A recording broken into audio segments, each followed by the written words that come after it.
Hi, my name is Gordy Hogue, and this is Community Connection. Each of us have stories that help us understand each other and help to bring our community closer together. I have been very fortunate to have met many interesting people who've had a positive, profound impact on our community and far beyond. People who've had incredible life experiences and fascinating stories. Community Connections is about these people and about their stories. I'm sure you'll enjoy meeting these amazing people as much as I have. Thank you. Please enjoy. Welcome to Community Connections. I am so pleased to have Dalton Jones as today's guest. He has lived in this community for over 96 years, and he's been a positive and influential force in its growth. He has been a visionary, an activist, a farmer, and a politician, and he truly epitomizes what it means to be a principled, caring, and engaged citizen. Welcome, Dalton. Thank you so much for being a guest on Community Connections. Thank you, Gordon.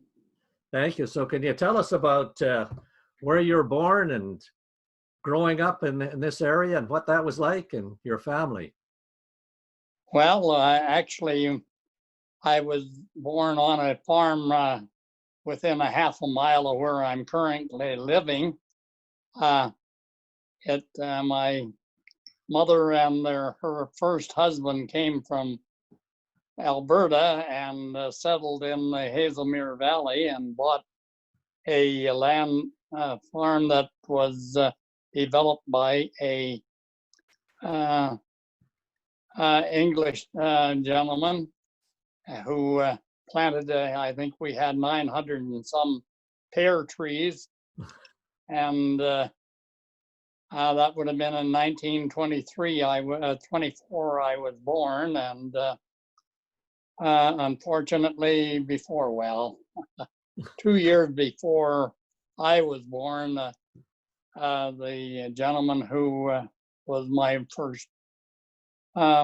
wife's first husband, Mr. Phipps, had been killed by a bull, and so.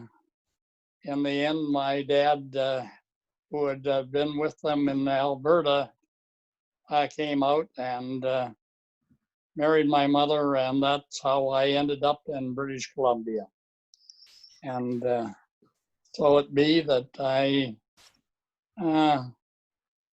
was brought into the world by an American doctor because there was no one close by other than in Blaine, and it was a principal place at that time, very busy. And my mother had come from the States. She came across on the wagon trains, one of the last ones that came through to Oregon.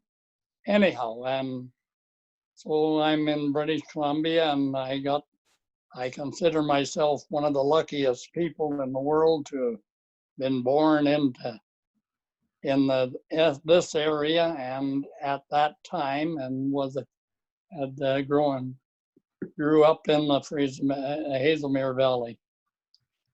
And let's see, I got active I suppose I went to school at Hallsbury, and then when the Peace Arch, right?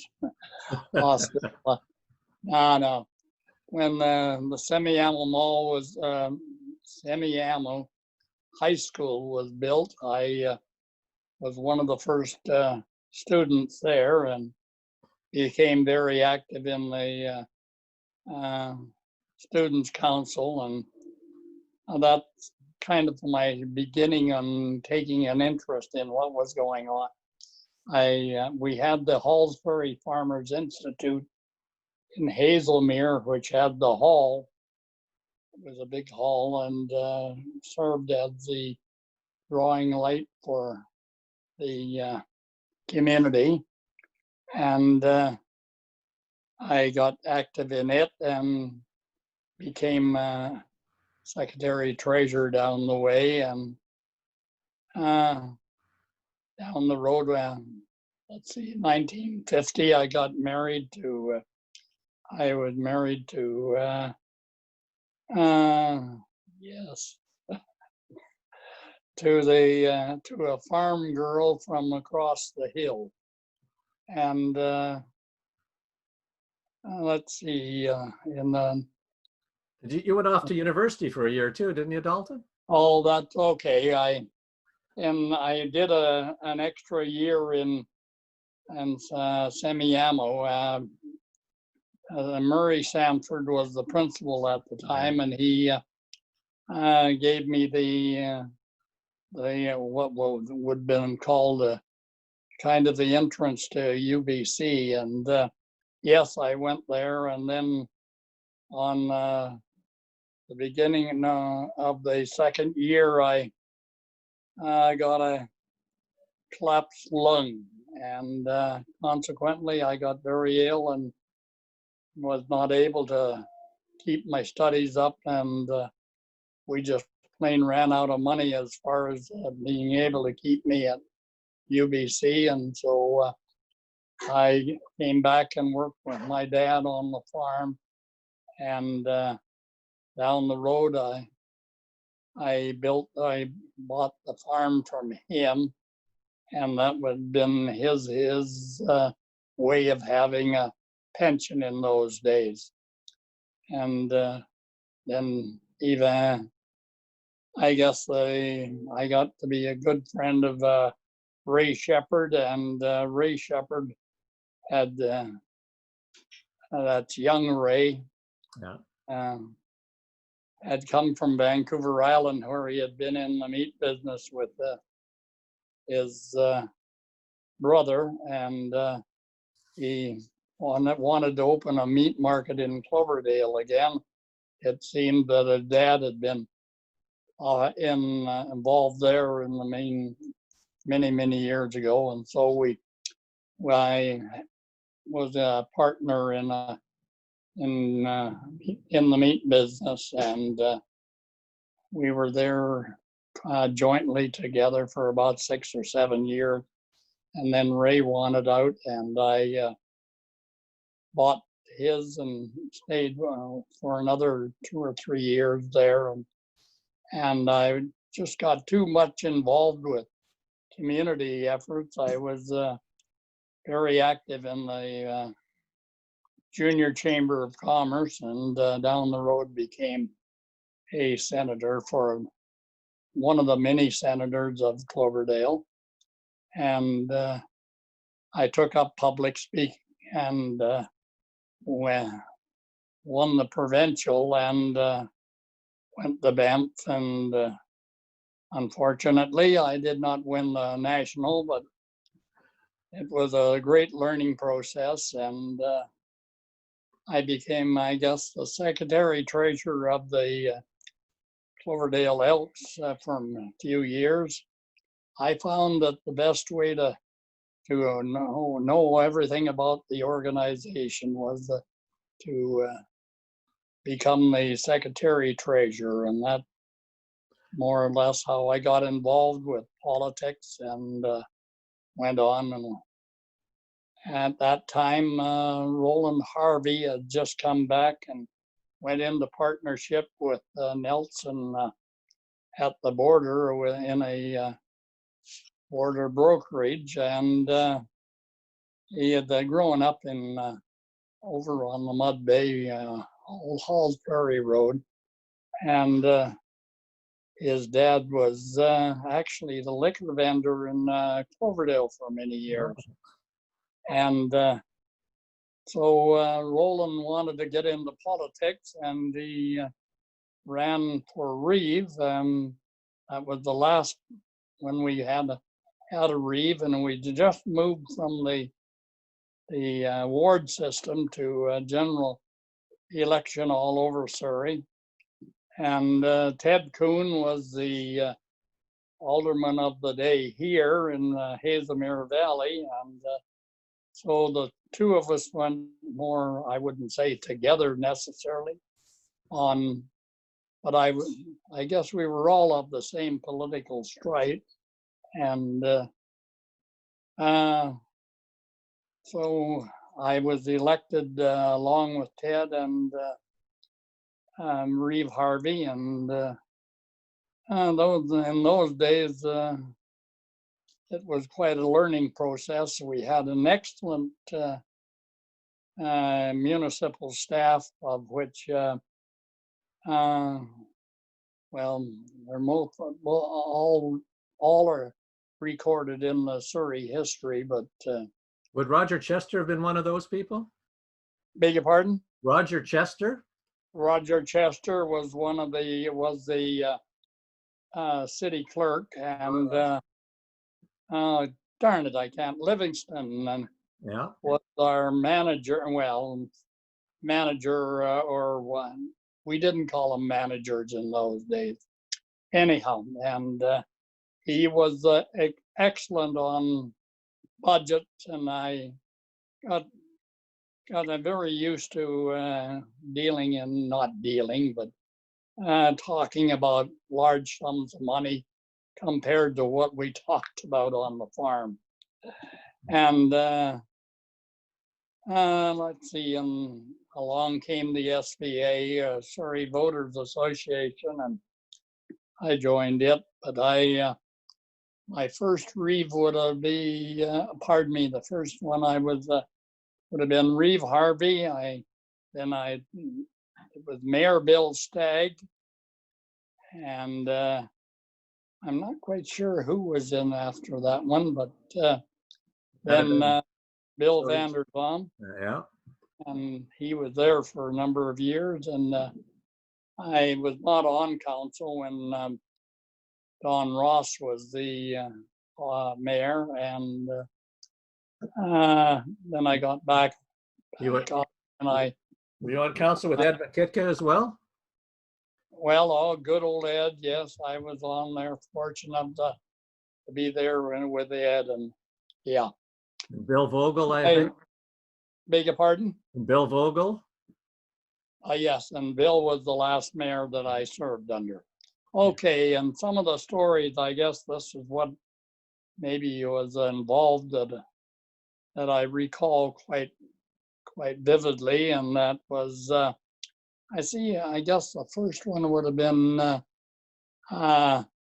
when I worked in New Westminster for Woodward's at that time, and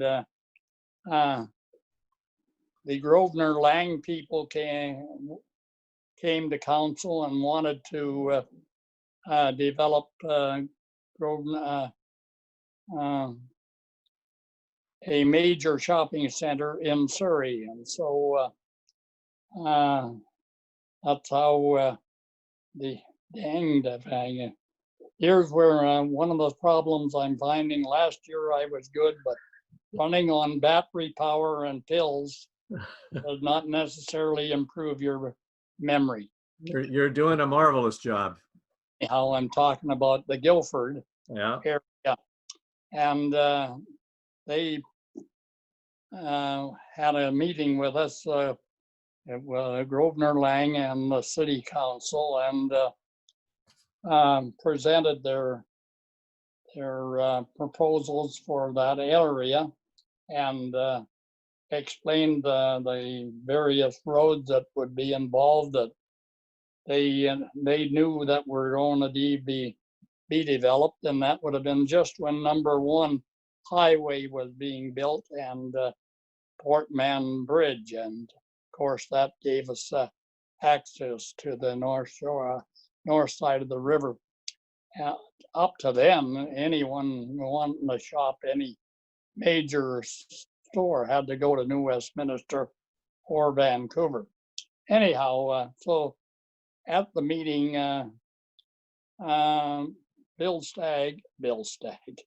Bill Van Homich was, let's put, very anti against any development. He lived down in Port Mann that time. And so when the Duke of Westminster made his presentation, he was the spokesman. Bill gets up and in his speaks out and says, you folks are nothing but a bunch of damn speculators. You speculate and then you get the property going and then you sell it.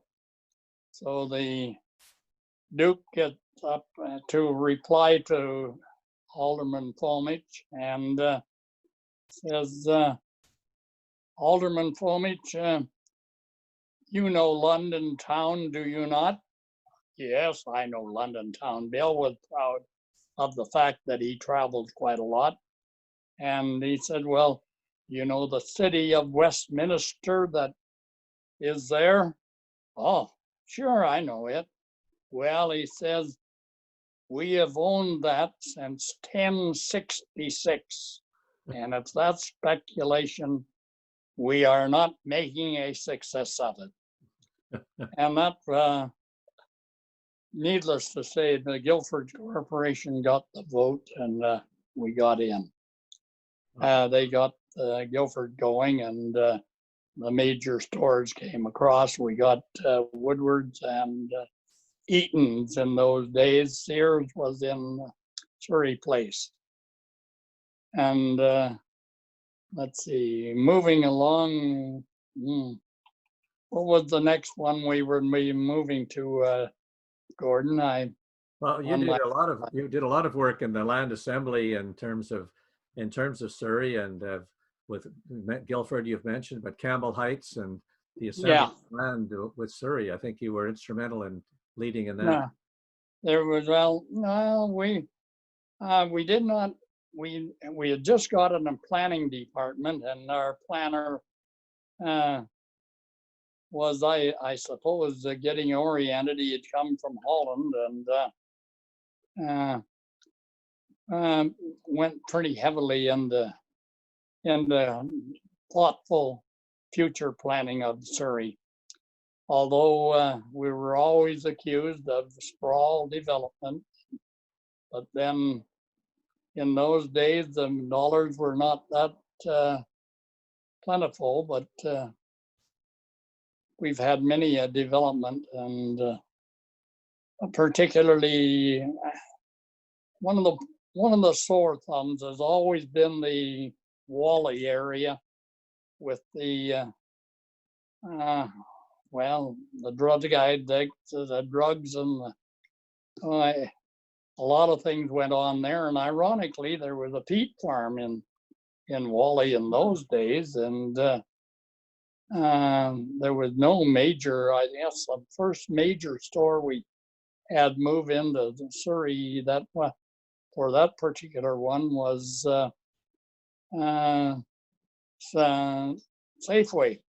Safeway had come into what we called Birdland, which is just north of Guilford, where all the streets are named after birds. And if you want to know how not to best lay out a city or a town center and with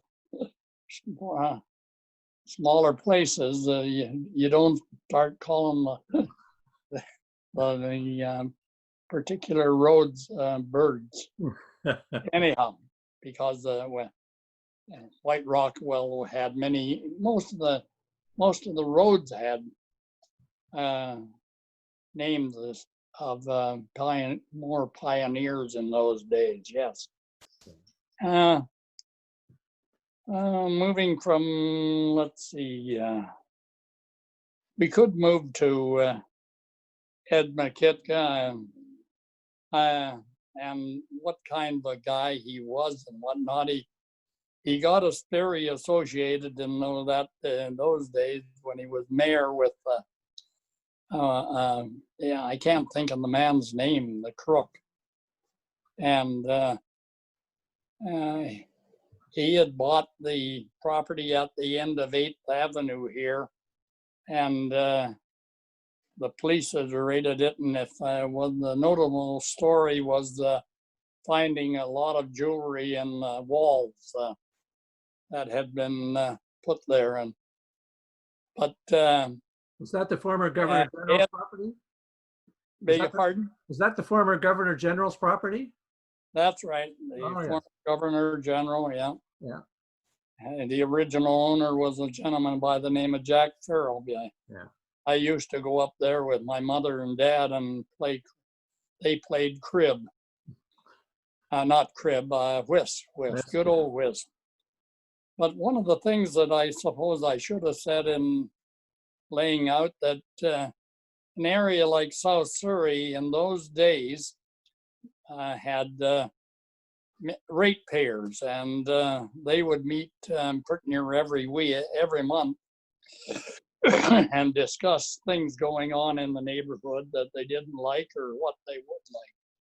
And if you were on the political scene, I used to cover the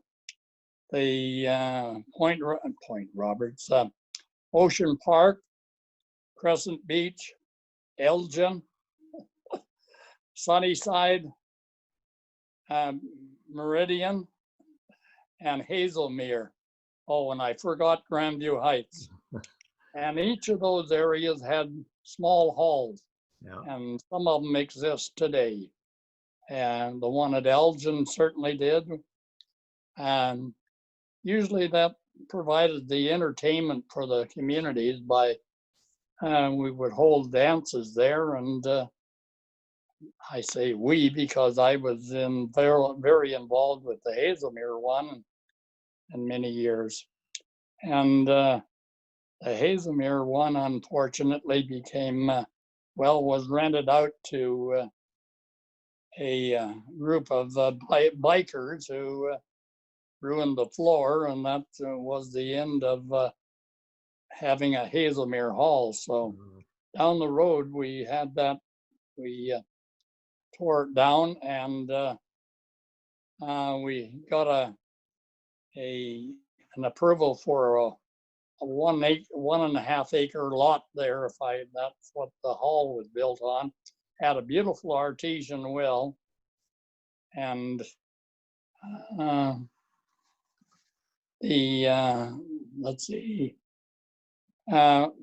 Earl Newcomb, who had the property, the Hamill property, which Mr. Hamill was the one that had given this Halls Prairie Farmers Institute the land for their hall. Anyhow, and we got $17,000 and out of it, and we established a scholarship for Halls Prairie School of $600 each for two students, one boy, one girl. We had to keep the gender going there in those days. And then in, that has gone on, and we currently still have the scholarship. It's primarily given out through Earl Marriott. Unfortunately, in the last 3 years, we've had no winners, and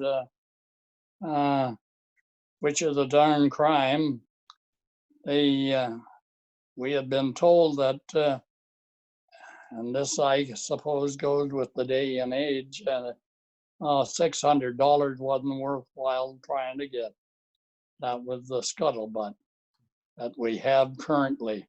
Anyhow, it's still available, and down the road, I suppose something else will happen, which, by the way, speaking back of those damn farmers that ran Surrey and those way back in the other days, well, those damn farmers that run Hazelmere Farmers Institute now have $38,000 as in their treasury, and are quite proud of that. And should be. Anyhow, and I must say that the Lapierre family was involved with the years that I was over at Halls Prairie Farmers Institute. I'm still a director, I guess, of it, and it's still active, but strictly not for farming.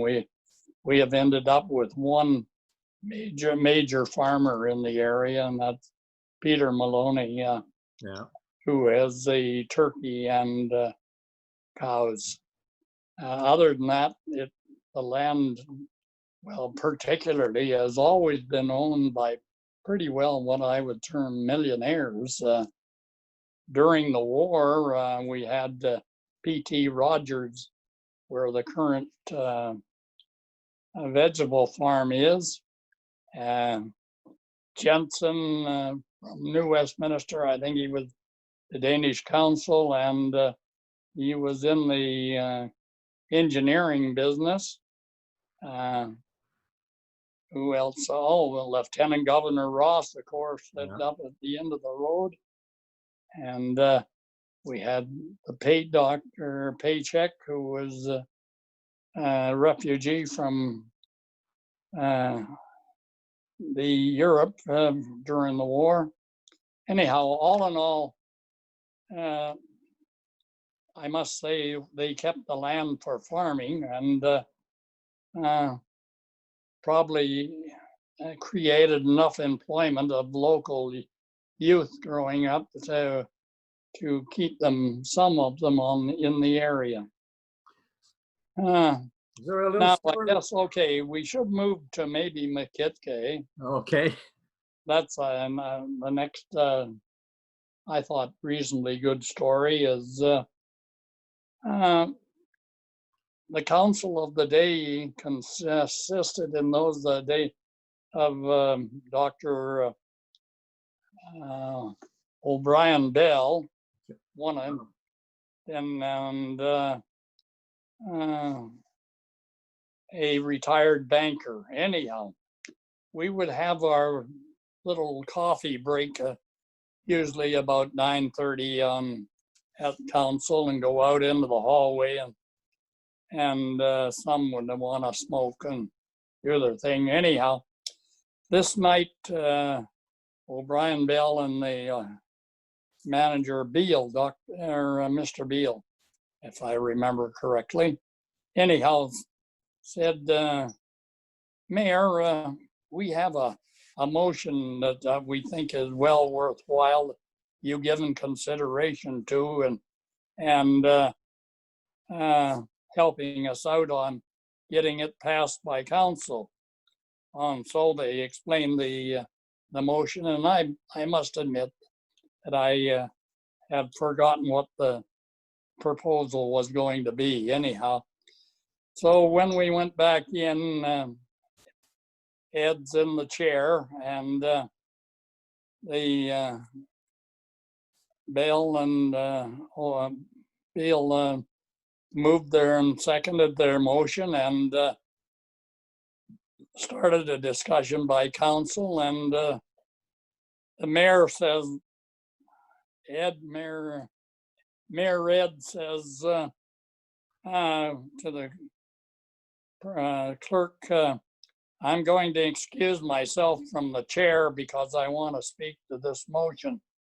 He says, and he gets down and he says, I have never saw such a stupid proposal for Surrey in my life. And you should have seen that these two gentlemen had always been a supporter of him, and always said good things, as opposed to most of the people were saying pretty nasty things. And that's the way Ed was. In fact, I went to a meeting in Port Mann of the ratepayers there, and I guess we had close to 100 people there, and one half of them were truck drivers chasing Ed for back money. He had a habit of trucking and not paying for things. And Surrey, the engineer of the day for waterworks and sewer, did not hire his trucking because he had a terrible rumors around of how many truckloads he went off and sold on his own. So that was with Ed. So What were Bill and Lillian Vanderzam like to work with? Well, Bill Vanderzam was very good. Of course, okay, I guess I'm Lillian and Bill and my wife and then we played cards. Well, played card games and whatnot together and whatnot. It was no, he was a very likable guy, obviously, and was full of ideas. And when it came time on, I think council and committee would meet in the afternoon about 4 o'clock, and we'd get the meeting going, and discussion would be going on, and Bill would pull out a great big sheet of paper and start writing the ad for Art Nap Nurseries. Yeah. And anyhow, I must say that that's one thing. I guess Bill he said he bought the right to use Bill Vander's the name and Art Nap, and I gather he still has that option, and did very well on expansions, if I recall. I heard there's a little story, Dalton, about having to grow flax during it. You mentioned the Second World War and having to grow flax with respect to parachutes. Yeah. Well, that's a lot of people would not know that the only of the border feedlot and the smell that is associated on occasion from that particular operation. And how it got started was in would have been 1943, I think it was. I was still on the farm next door, and let's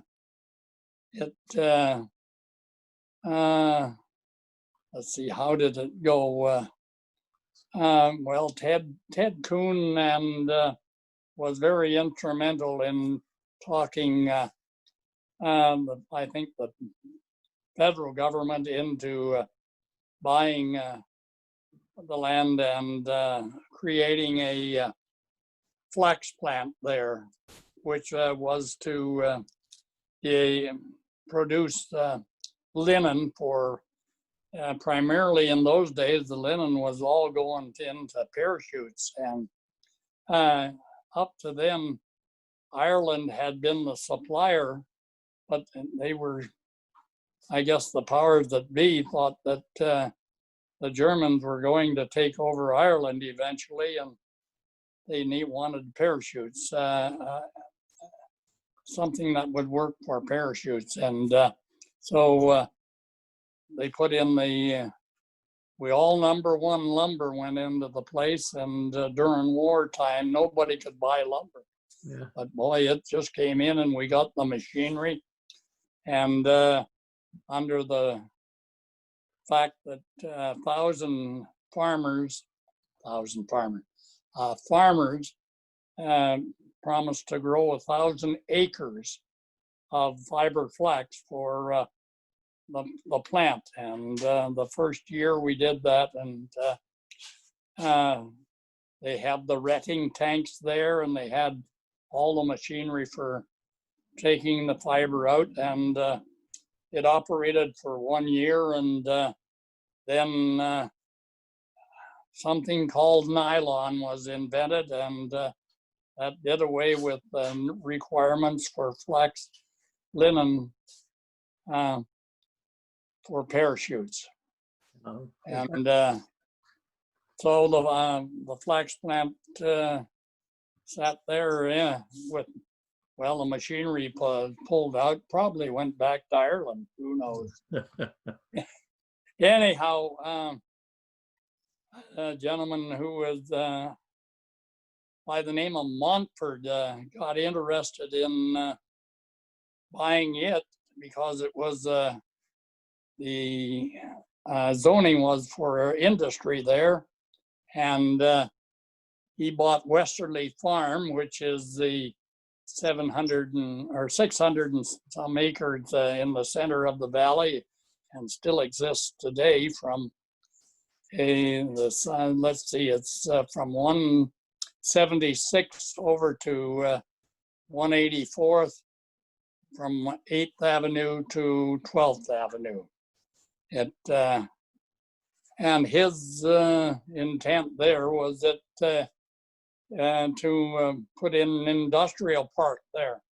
And he was all for getting the railroad back and bringing it past the flax plant, or former flax plant, and running it up the way it roughly ran in the days that it existed in Hazelmere Valley.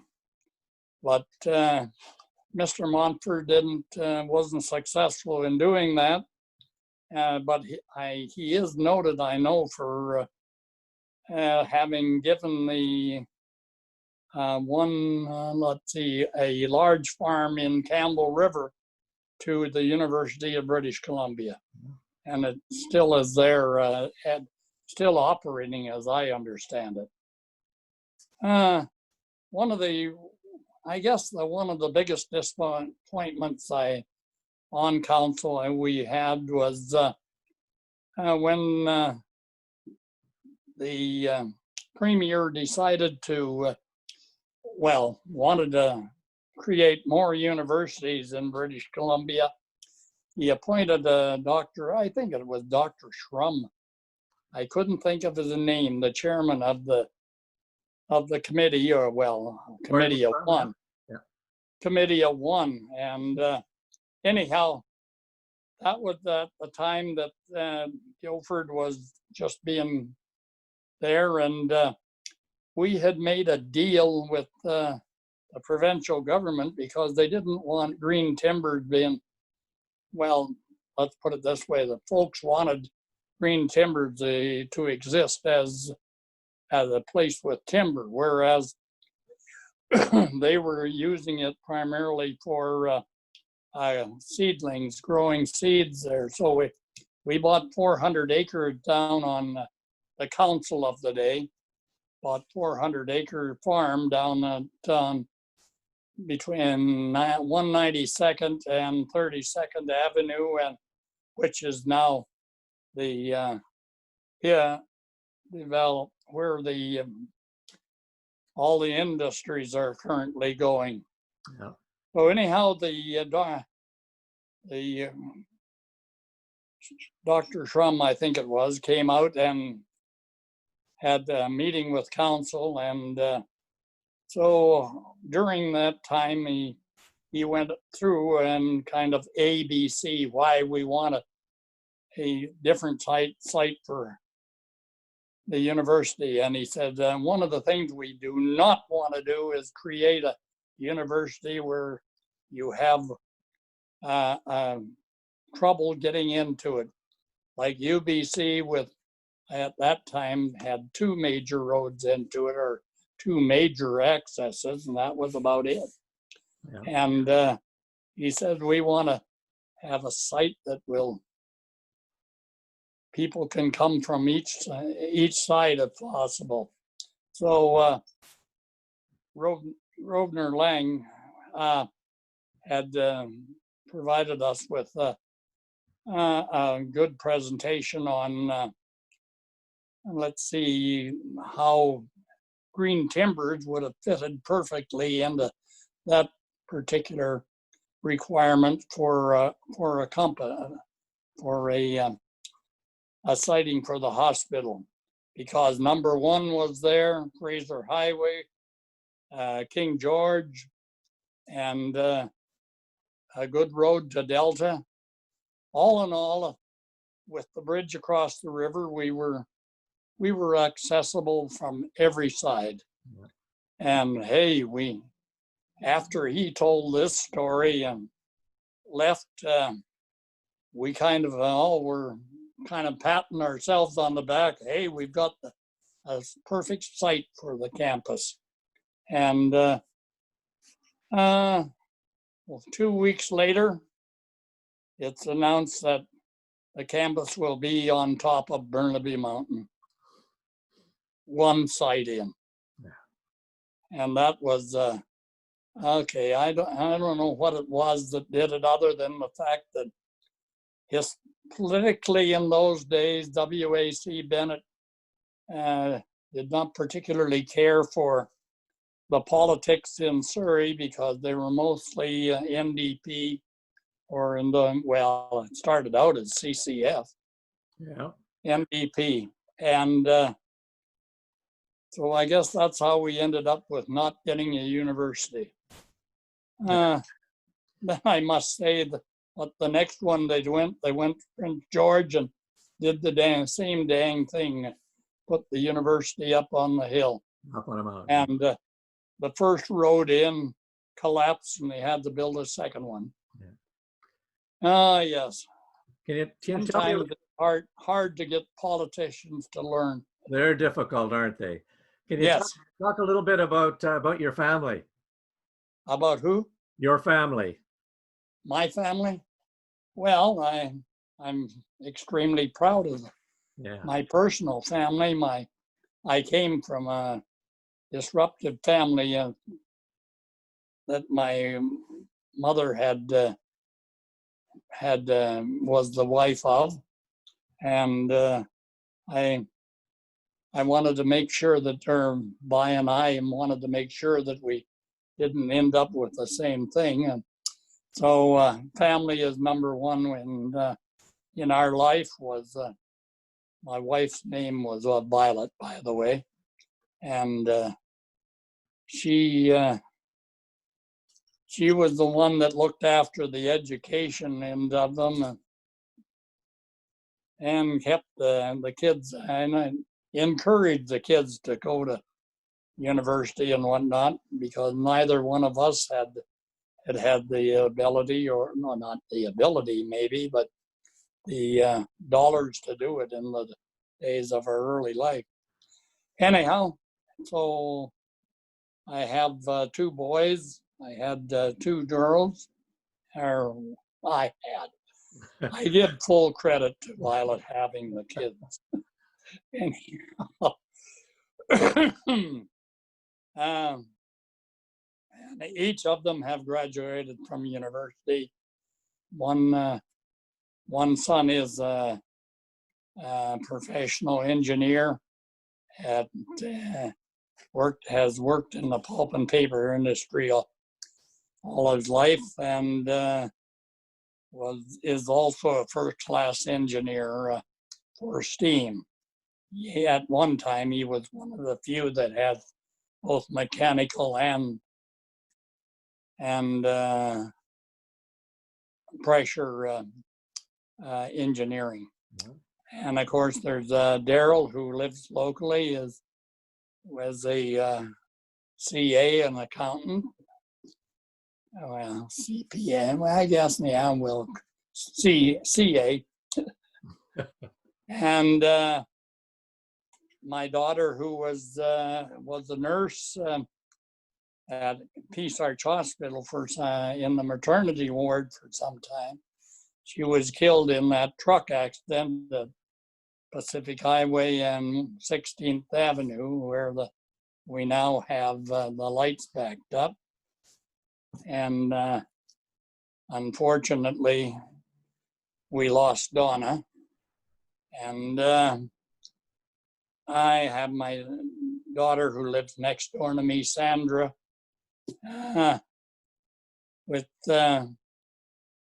who is an educator, works in the Department of Education in Langley, and is quite involved with the use of iPads, etc., in schools and whatnot. And I don't know, Gordon, I need to take a break, mainly because of my health problem.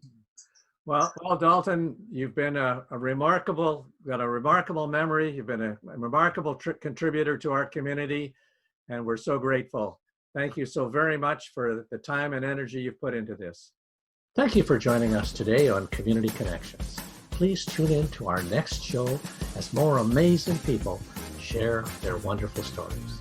If you haven't already, please click on the red subscribe button below, right down there, and view our updates. Feel free to leave any thoughts or comments that you may have. We're always trying to do a better job of connecting this wonderful community. Thanks again for joining, and until next time, keep connecting. Thank you.